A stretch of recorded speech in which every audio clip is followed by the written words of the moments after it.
আসসালামু আলাইকুম ওয়া রাহমাতুল্লাহি ওয়া বারাকাতুহু। সূরা মুমিনের ৫৯ নম্বর আয়াতে আল্লাহ তাআলা বলেন, কিয়ামত অবশ্যই সংঘটিত হবে, এতে কোনো সন্দেহ নাই, কিন্তু অধিকাংশ লোক তা বিশ্বাস করে না। এখন আপনারা বলতে পারেন, আমরা তো সবাই বিশ্বাস করি কিয়ামত আসবে, সবাই বিশ্বাস করে, কিন্তু এই বিশ্বাসটা প্রকৃতভাবে করে না। কেন?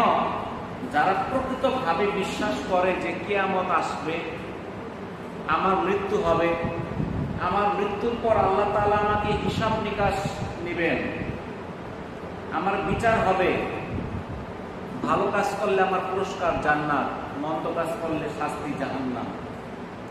যদি এটা আমি বিশ্বাসই করি, তাহলে কোনো মানুষ মন্দ কাজ করতে পারে না, আল্লাহর হুকুমের বাইরে চলতে পারে না।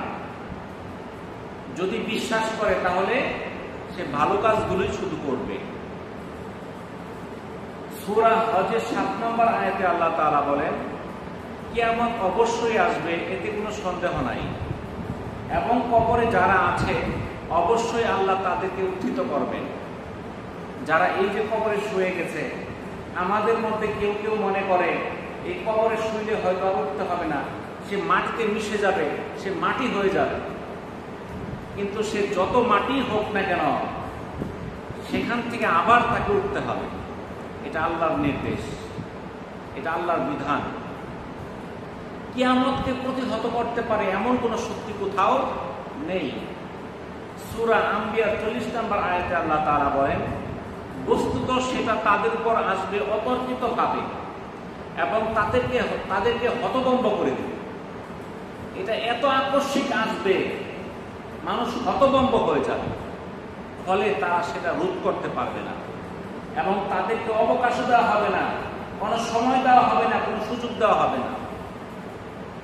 সূরা নাজমের ৫৭ এবং ৫৮ নম্বর আয়াতে আল্লাহ তাআলা বলেন, কিয়ামত আসন্ন, আল্লাহ ছাড়া কেউই এটা প্রকাশ করতে সক্ষম নয়। তাহলে কিয়ামত আসন্ন, কিন্তু আসতেছে না কেন? কারণ আল্লাহ ছাড়া এটা কেউই প্রকাশ ঘটাতে পারবে না। কিয়ামত যখন সংঘটিত হবে, আমরা অনেকেই মনে করি কখন সংঘটিত হবে, কিন্তু কিয়ামত কখন সংঘটিত হবে তা একমাত্র কে জানেন? আল্লাহ। সূরা যুখরুফের ৮৫ নম্বর আয়াতে আল্লাহ তাআলা বলেন, কিয়ামতের জ্ঞান তো শুধু তারই আছে, এবং তারই নিকট প্রত্যাবর্তিত হতে হবে।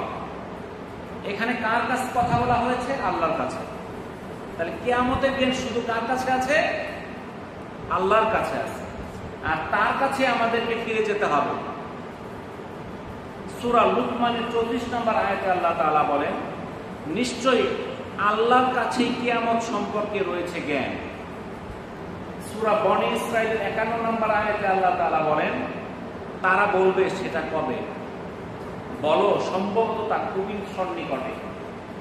অর্থাৎ আল্লাহ রাসূলকে তখনকার যুগে যারা ছিল তারা জিজ্ঞাসা করবে, কিয়ামত কবে? কিয়ামত সম্পর্কে যে কোরআনে আলোচনা করা হয়েছে, এই কিয়ামত কবে জিজ্ঞাসা করা হবে।